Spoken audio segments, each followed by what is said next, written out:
On parle d'intégration comme d'un objectif national, mais il y a une vérité que personne n'ose formuler. L'intégration, en France, n'est vraiment voulue par personne, ni par les Français de papier, ni par les Français installés depuis toujours. Le Français de papier, c'est un rituel d'État, un tampon, une cérémonie, une promesse d'égalité.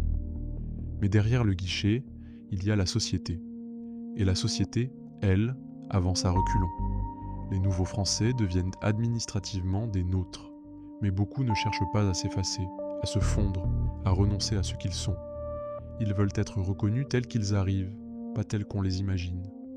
Ils veulent appartenir sans se dissoudre. En face, les Français installés depuis longtemps ne savent plus ce qu'ils attendent. Ils disent intégration, mais redoutent le changement. Ils parlent d'accueil, mais craignent de perdre leurs repères. Ils veulent après que les autres s'adaptent, sans jamais avoir à bouger eux-mêmes. Résultat, personne ne fait le premier pas. L'État produit des Français, la société produit des distances, et chacun reste sur son territoire intérieur. Dans les transports, dans les immeubles, dans les commerces, on se croise sans se rencontrer. Le silence devient un refuge qui ressemble à un mur. Les statistiques affichent dans des réussites, mais les chiffres ne racontent donc pas les vies parallèles, les cercles qui ne se mélangent pas, les invitations qui n'arrivent jamais. On appelle ça l'intégration.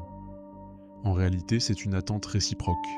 Les nouveaux Français attendent qu'on les reconnaisse. Les anciens attendent qu'on les rassure. Et personne n'avance. Parce que le problème n'est pas le papier. Le problème, c'est le regard. Un regard qui demande aux autres de changer, pour ne rien changer soi-même. La frontière n'est plus dehors, elle est dans les habitudes, dans les peurs, dans les seuils qu'on ne franchit pas. Alors les nouveaux Français attendent, les anciens aussi, et la République reste suspendue entre deux mondes qui se regardent sans se rejoindre. Alex Pressman pour Focus Pragma.